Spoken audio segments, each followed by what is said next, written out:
Warhammer 40,000 Space Marine is more than a computer game at this point. It is a cult classic made by a game developer responsible for a lot of games that attain cult classic status, such as the Homeworld series, the Company of Heroes series, and the Dawn of War series.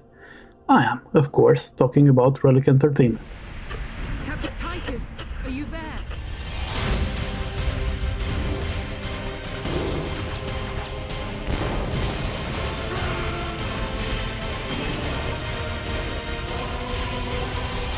However, Space Marine achieved this despite controversy at release caused by missing features due to the publisher THQ's financial problems. The franchise's future became uncertain with THQ's bankruptcy and the sale of its intellectual properties, as controversy doesn't exactly draw a lot of investors. Space Marine was left in limbo for over a decade despite constant calls from the community to make a sequel. It is now 2024, and, as I am writing these lines, Space Marine 2 is a reality. Probably the most pressing question on everyone's mind right now is what happened to the protagonist, Captain Titus of the second company of the Ultramarines chapter, in the time between the two games. As all of you must know by now, the first Space Marine ends on a bit of a cliffhanger. The antagonist, the Chaos Lord Nemeroth, is slain by Captain Titus while ascending to demonhood, and Titus also destroys the fragment of warp energy that led to the forces of chaos invading Forge World Graia. However, the epilogue shows us that the greatest threat to Titus's well-being is Leandros, his subordinate, and a by-the-book Marine with a straight and narrow interpretation of the Codex Astartes. Leandros calls upon Inquisitor Thrax to investigate Captain Titus, and, despite the latter's protests that he is not corrupted, he is detained by Thrax and the retinue of Black Templar Space Marines for further investigation. Roll credits. So, what happened to Titus? Speculations abound, but thanks to a dedicated article in issue 498 of Games Workshop's White Dwarf magazine, we now know a lot more about not just what happened to Titus after Space Marine 1, but also a lot more background information. So, without further ado, let's dive into it.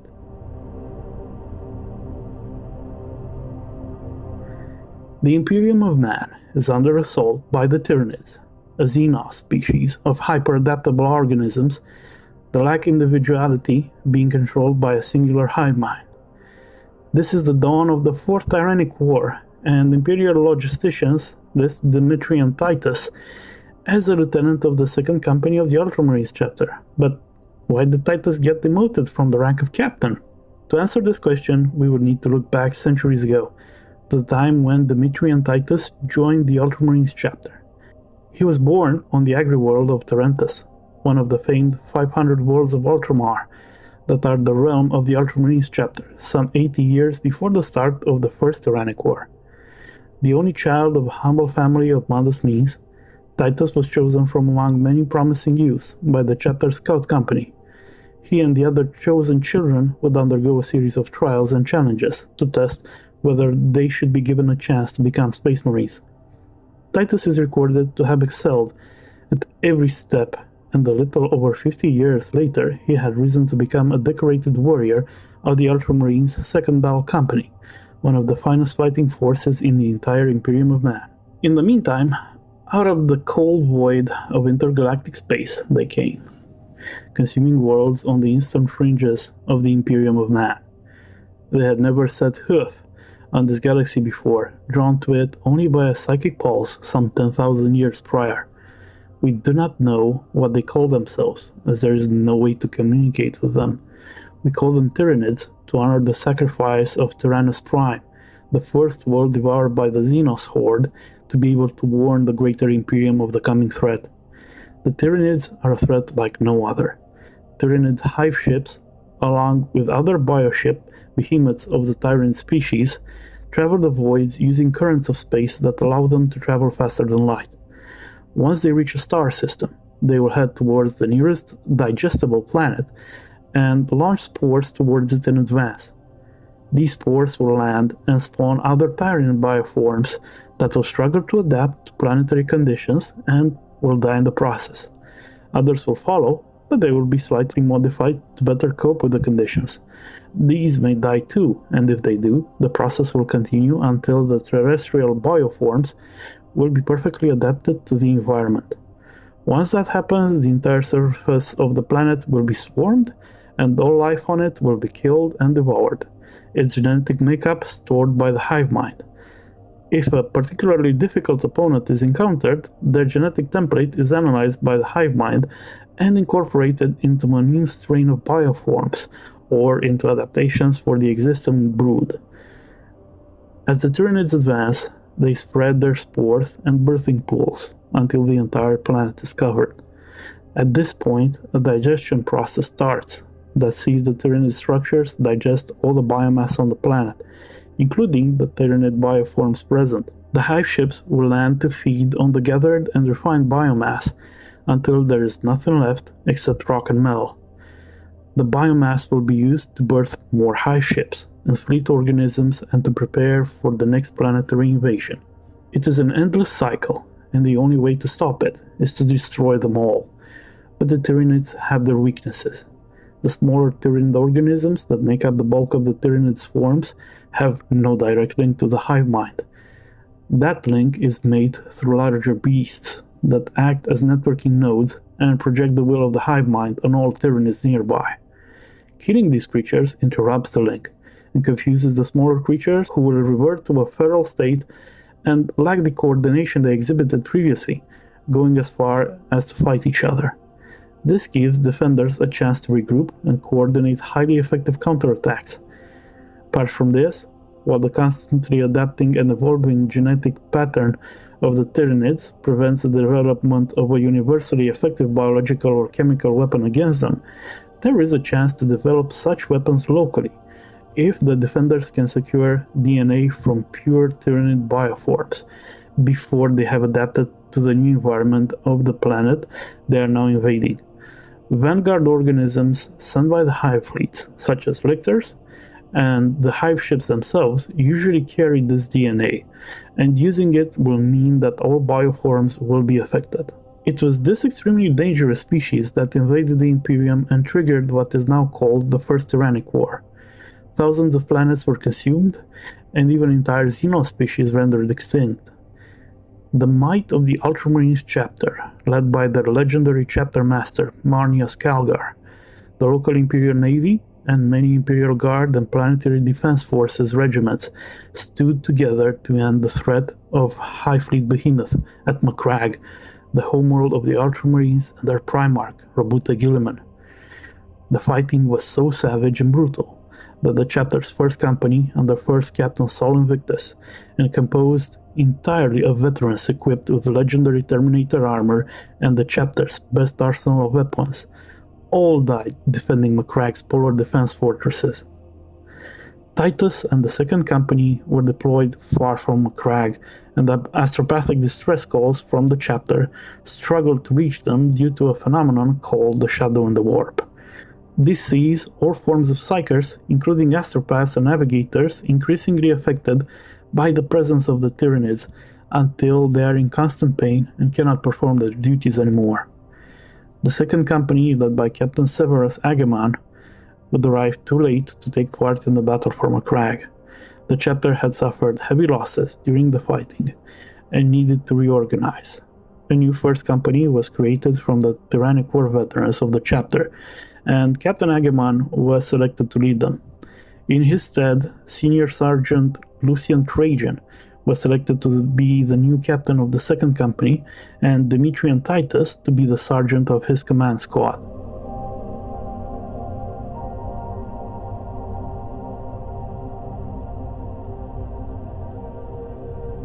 The newly reformed second company were part of the reinforcements that exterminated the defeated Tyranids from the other worlds of Ultramar.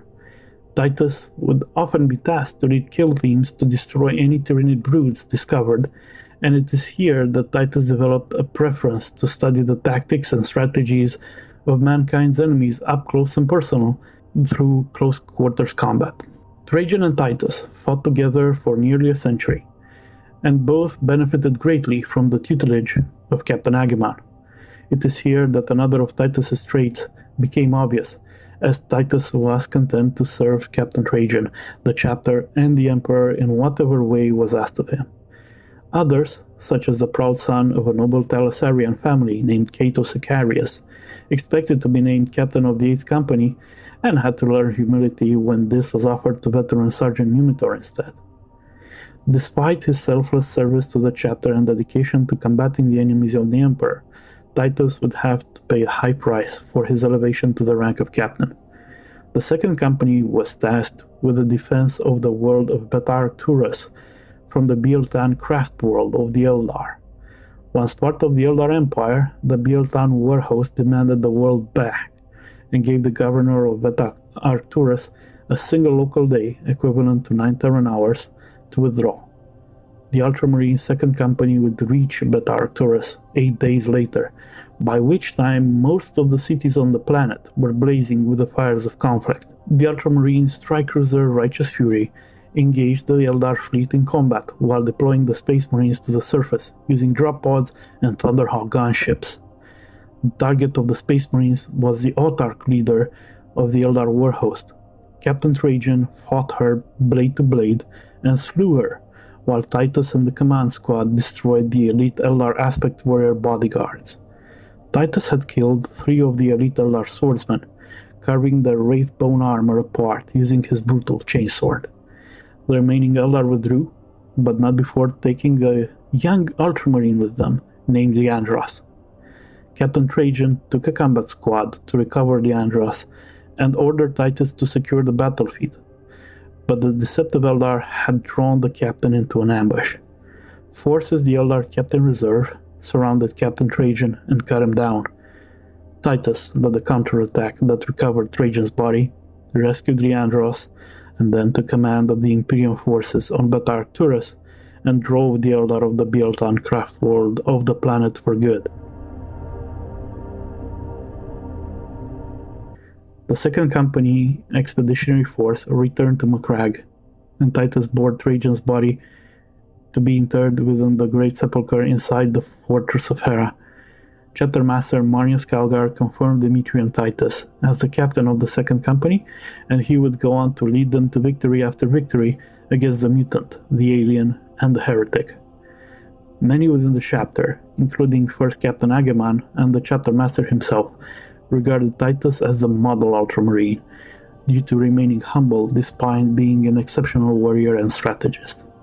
It was 10 years after being made captain that Dimitri and Titus led the Ultramarine 2nd Company in defense of the Forge World Graia against the orcs of Warboss Grimskull and Chaos Lord Nimroth's warband.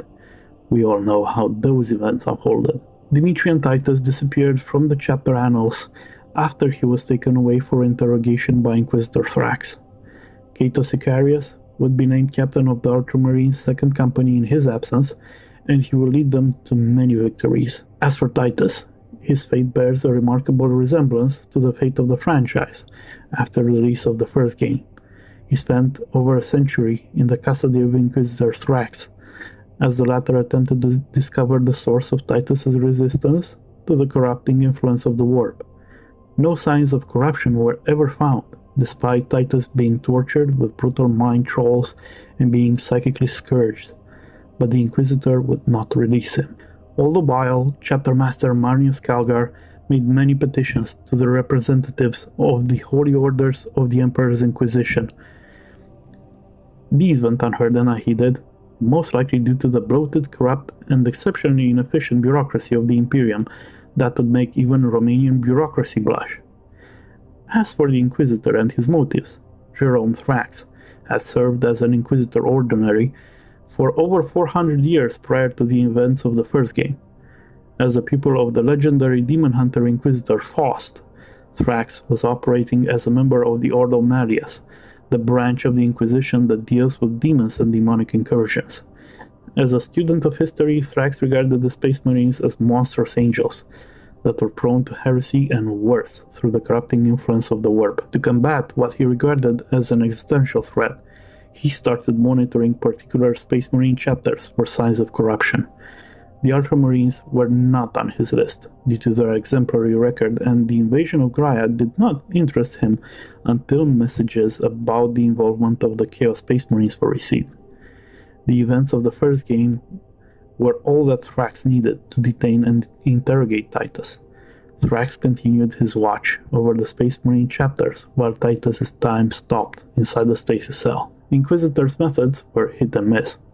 He was one of the first to raise concerns about Luke's Huron, the chapter master of the Astral Claws in the years leading up to the Badab War, and Huron's betrayal that would see him become one of the most powerful Chaos Lords in existence. He also wanted to seize Darnath Lysander, the legendary first captain of the Imperial Fist chapter, that had been lost in the warp several centuries, and recently returned to the Imperium, but this time Thrax was overruled by the inquisitorial representative on the Senatorum Imperialis. Inquisitor Jerome Thrax would meet his end while leading a force of the Inquisition's own Ordo Maria's Grey Knight Space Marines against the Grey Slayers chapter that had fallen to heresy and madness when the recruiting world started to secretly worship the dark gods of chaos. The corrupted Grey Slayers were destroyed by the Grey Knights, but Inquisitor Thrax would also meet his end at their hands after being possessed by a demon during the investigation into the source of the Grey Slayers chapter's corruption. A conclave of Ordo Maria's Inquisitors would convene to investigate what happened to their former colleague, and during the deliberations it was decided to dispatch elements drawn from the Red Hunters chapter to secure former Inquisitor Thrax's holdings. It was far to the galactic south that the kill team found almost 20 Space Marines locked in stasis cells, Titus among them, and delivered them for evaluation to an Ordo Xenos Deathwatch fortress named Watcher Keep. His captivity would alter his opinion of Inquisitors and the way he would deal with them in the future. Having heard nothing from the Ultramarines chapter or any of his brethren during his incarceration, Titus thought that he had brought shame to the chapter and decided that he was not worthy to bear the Ultramarines' colors and insignia. He joined the Deathwatch as a Black Shield, his identity unknown to his new battle brothers, and took the name Nullus. Before going further, I should explain what the Deathwatch are in the Warhammer 40k universe. The Imperial Inquisition is mainly responsible for uncovering and foiling plots and conspiracies against the Imperium, as well as dealing with threats that are unseen, or that the Imperium would like to keep secret from most of its population. As such, the Imperial Inquisition is split into three main holy orders: the Ordo Malleus, that deal with Chaos Demons and Chaos Space Marines; the Ordo Hereticus, that deal with unsanctioned cults and heretics; and the Ordo Xenos, that deal with aliens in all their shapes and sizes. Each of these three holy orders has its own chamber militant, otherwise split. They have dedicated armies that augment the inquisitorial retinues and inquisitorial stormtroopers when needed. The Ordo Malleus have the secretive Grey Knights chapter of demon-hunting Space Marines that cannot be corrupted by the powers of chaos. The Ordo Hereticus have the zealous and devout Adepta Sororitas, also known as the Sisters of Battle, and the Ordo Xenos have the Deathwatch, mainly composed of Space Marines dispatched by their own chapters to serve for set periods of time as covert ops specialists and alien hunters, usually organized into kill teams led by an Inquisitor. The tradition of the Black Shields dates back 10,000 years prior to the times of the massive civil war known as the Horus Heresy. Back then, the Imperial Space Marines were organized into 18 legions, each led by a bioengineered being called a Primarch. Fully half of the Space Marine legions, led by Primarch Horus, were corrupted by the dark gods of chaos and betrayed the Emperor. During those dark times, when brother fought brother, it was not uncommon to find Space Marines that stayed loyal to the Emperor despite their allegiance and Primarch's turning traitor. These Space Marines would paint their armor black and display their loyalty to the Emperor by painting the Imperial Aquila in gold on their chest plates, foregoing the colors and heraldry of their parent Space Marine legions. Black Shields would band together for a common goal, whether it was to raid traitor supply lines, assassinate traitor leaders and officers, or to simply defend Imperial planets from traitor and Xenos attacks alike. The Deathwatch revived this tradition for cases when serving Space Marines would discover that their chapter had turned renegade or traitor despite themselves still being loyal to the Imperium, or for serving Space Marines that wanted to dedicate their lives and service to the Deathwatch instead of returning to their parent chapters, or any other scenario that may fit, and the one in Space Marine 2 fits perfectly. And so it was that his Deathwatch Kill Team brothers would discover in Novus a Space Marine that was well-versed and highly capable of fighting many xenos species, from the Tyranids to the Eldar, Orcs, and beyond. For his part, Titus decided to dedicate his life and service to the defeat and eradication of the xenos that posed a threat to the Imperium. We are now at the start of the Fourth Tyrannic War. The Tyranid hive ships of High Fleet Leviathan took the Imperium by surprise by attacking from the western outskirts of the galaxy instead of the eastern fringes. The confusion from the first part of the First Tyrannic War was repeated by leadership structures that had never had to face the Tyranids before. The immediate Imperial response was to create the Soulblade Strike Forces, small to medium-sized fleets bearing veteran forces of Space Marines, Imperial Guard, and even small teams of the Emperor's own Custodian Guard, to reinforce the threatened planets and to form a cordon to contain the Tyranids until a strong enough force can be gathered to destroy them. The Deathwatch was trying to dispatch as many veteran kill teams as possible to the sectors of Imperial space targeted by the Tyranids. We are talking about Space Marine operatives with expert knowledge on fighting Tyranids and special weapons fit for purpose. Now, dear listener, we have an account of things that happened during the starting phase of Space Marine 2. I've decided to include it not only because it's official, but because it will allow you to understand better what you will see on screen. Titus was deployed during the early stages of the Fourth Tyrannic War as part of Deathwatch Kill Team Caesaran to the planet Kadaku Residuous System via Corvus Blackstar gunship. The Kill Team's mission was to reinforce the Imperial Guard regiments in the system, as they were under strength due to the muster for the Indomitus Crusade. I will not get into details regarding the progress of this mission. This you will see yourself in the game, but rather what happens at its end. Mortally wounded, Titus is about to be killed. He is saved at the last minute by the arrival of an Ultramarines strike force. But how did they know to be there? To answer this, I must tell you a bit more about the state of things. At the time when the story of Space Marine 2 takes place, the Imperium has seen the return of one of the Emperor's sons, none other than Robuta Gilliman, the avenging son and gene father to the Ultramarines Space Marines and their descendant Space Marine chapters. Robuta is a Primarch, a being bioengineered some 10 millennia prior to current events, one of 21 such beings that the Emperor considers to be his sons, and whom he has created to serve as his greatest generals, leaders of and genetic origins for the Space Marine legions. Robuta was mortally wounded in the aftermath of the Horus Heresy, and in that state he was interred in a stasis field within the shrine of the Primarch inside the fortress of Hera on Macrack. There he lay for over 10,000 years, a symbol for pilgrims from all over the Imperium, before his resurrection during the Gathering Storm events that I will not get into here. Robuta Gilliman's return saw him become the Imperial Regent and proxy for his father, the Emperor, that sits on the Golden Throne on Terra in a state of perpetual living death after his mortal wounding during the Horus Heresy. His counterpart on the side of the forces of the traitorous Chaos Space Marines, the War Master of Chaos, Abaddon the Despoiler, has already launched his 13th Black Crusade and destroyed the fortress world of Cadia that has stood defiant against his forces for over 10,000 years.